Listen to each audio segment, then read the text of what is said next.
12 minutes and then 3 minutes for questions, and I'm going to cut you off because we have parallel sessions going.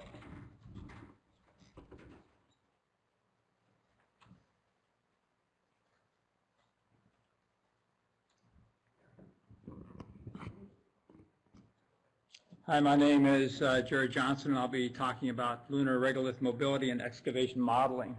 I'd like to acknowledge my co-authors here, Juan Agui, Colin Krieger, Mark Hopkins, Maggie Knuth, Anton Kolcheski, and Heather Orbeck, Alan Wilkinson, and Chris Sackney. I acknowledge them because in this effort we're, let's see, oh, this one. How does this work? Okay, what did I do?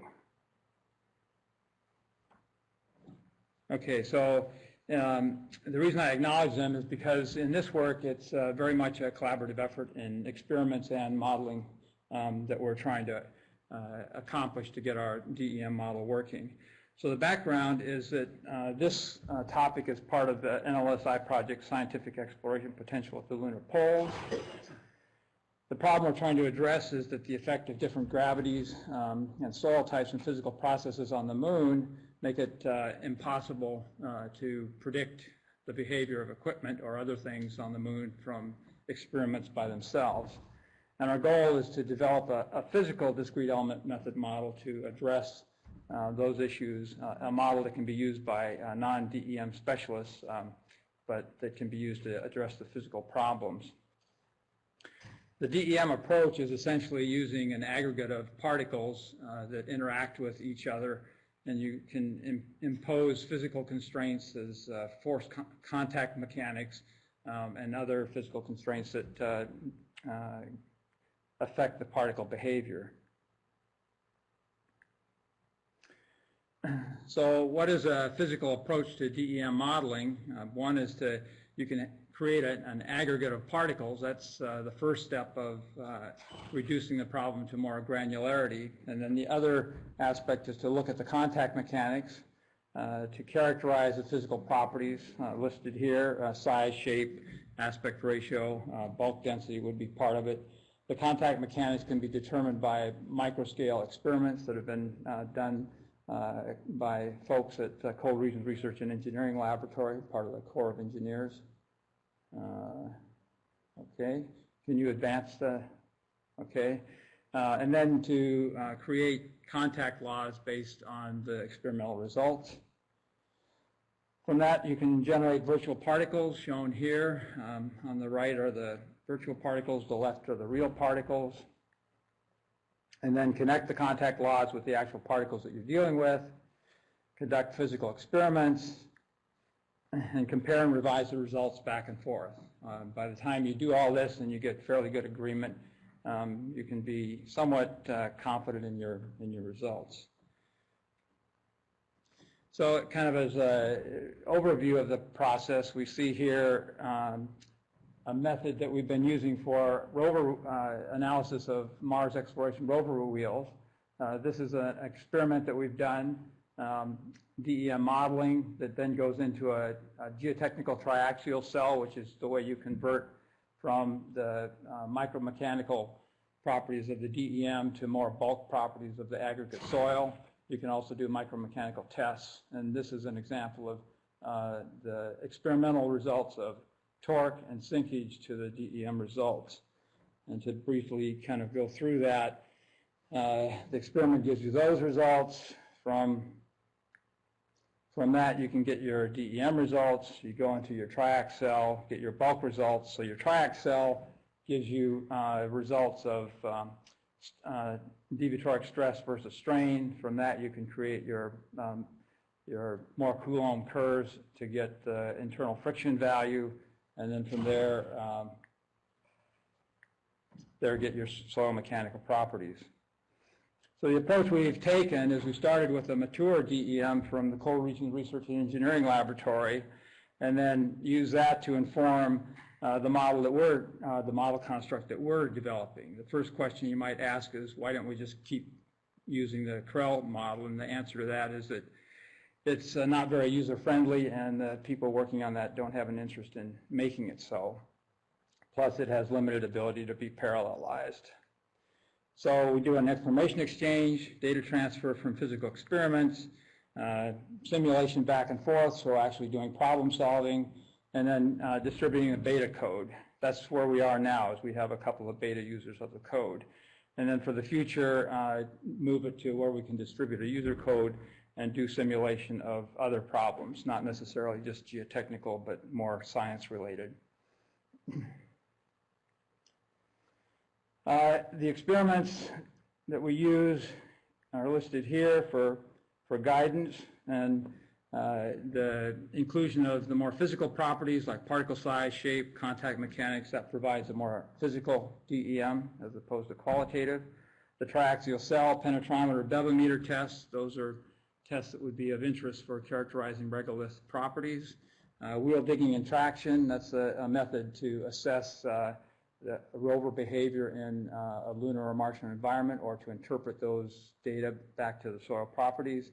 And then static and percussive excavation, if you're going to try and do excavation on a low gravity surface, you want to reduce the amount of mass you need, and percussive does that, reduce the force.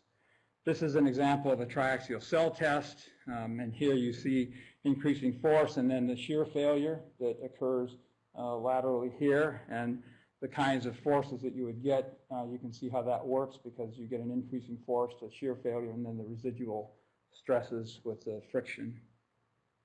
And this is basically a review of the triaxial cell, showing the results of comparing the DEM simulations to get the internal friction compared to laboratory measurements. And depending on the particle shape, it can affect the internal friction value, and these comparisons are where we are at this point. This is a percussive and static loading test. Could you start the second video too, please? And the one up above is percussive, and you can see the activity going along. And then this one is the quasi-static excavation test.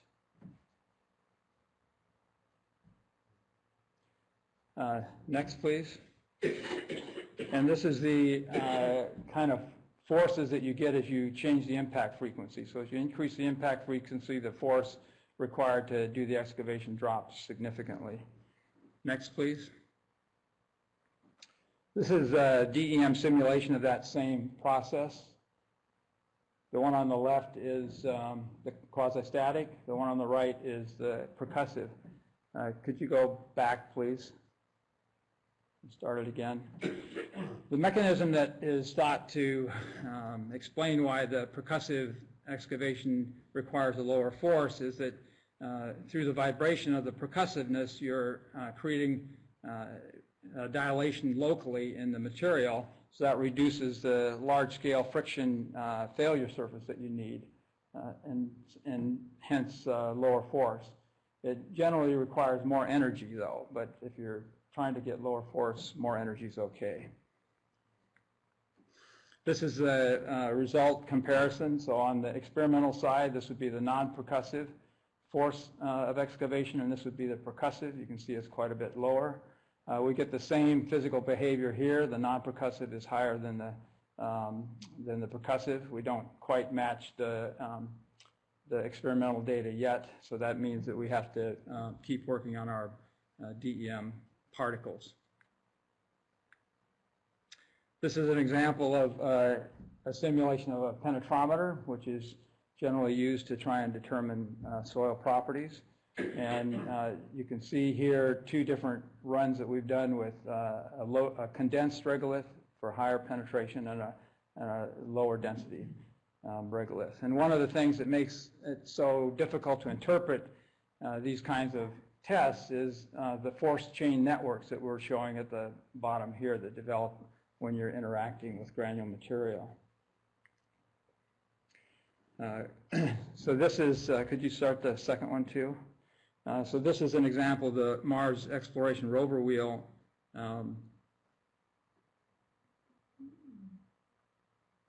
Mars Exploration Rover Wheel DEM simulation using polyhedra tests of our laboratory test here. Okay, go ahead and advance. Okay, and then you've seen these results before, so that these results are from that test and simulation that we showed. And comparing the results of what we've done there, so this would be the laboratory wheel digging test, and these are the friction angles that we obtained from them using angle of repose and wheel torque. And then we have a series of DEM simulations using different particle shapes, and these are the friction angles that you get here. So essentially, you as you get polyhedra or more sharp particles, your friction angle goes up because of the interlocking that occurs and the additional force required to dilate the material to get the particles to move past one another. And this is a triaxial cell simulation that I showed before, and the friction angles that they got were 37. So we're in the same range as what the laboratory tests have gotten. The final example is the application of the DEM to actually analyze a scuff experiment that was done with the Mars Exploration rovers. This is an example where they move the rover in place and rotate the wheel slightly and then measure the torque and the sinkage. This is the DEM simulation of that scuff. And then these are the triaxial cell simulation results that came from that. And this is the results. So the Mars Exploration Rover resulted in a sinkage of 25 millimeters and 11.9 Newton meter torque. And of all our simulations, the one that did the best was the polyhedra with a sinkage of 26 and wheel torque of 7. Now the wheel torque not matching up doesn't bother us too badly because on the Mars Exploration Rovers, the gearing is so low, it basically can move through anything. So they try and relate the electric wheel motor currents to the torque, and there's a very low resolution in that. So future directions are to improve the DEM model representation of regolith and project-specific experiments, improve the user-oriented DEM capabilities listed here, and to expand the DEM model efforts to examine science questions. And kind of on the right are some of the examples of things that we're currently working on or planning to work on soon. This is traction experiments on a wheel to examine how the flow of the particles move and resulting traction results. This is CT scans of JSC1A particles to give us an idea of what the 3D particle shapes will be or should be. And this is a CAD of the MERD that we can import, and then future directions in terms of asteroids and the like. And we're at a stage now where the DEM can be used to solve practical problems. And so if there are people who would like to be considered for beta testers or collaborative projects, you can contact either myself or Anton Kolcheski. And then this is a list of related posters and presentations if you want more information about the details. Thank you.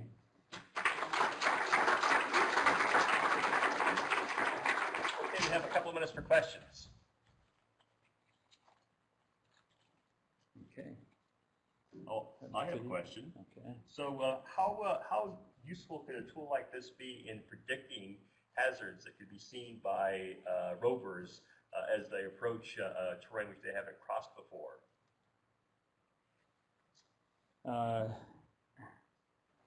I don't think it would be so useful for predicting hazards because you'd have to understand the nature of the material you were going through.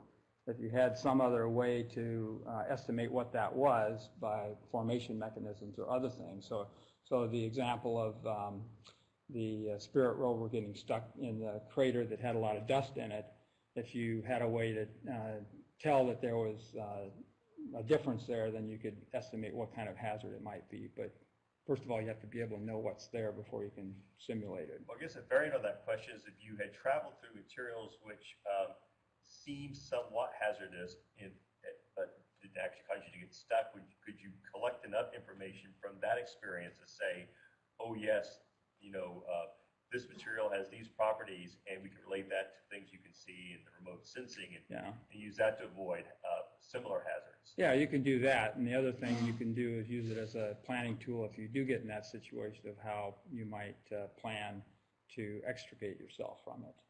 So that's I think a place where it could be pretty useful.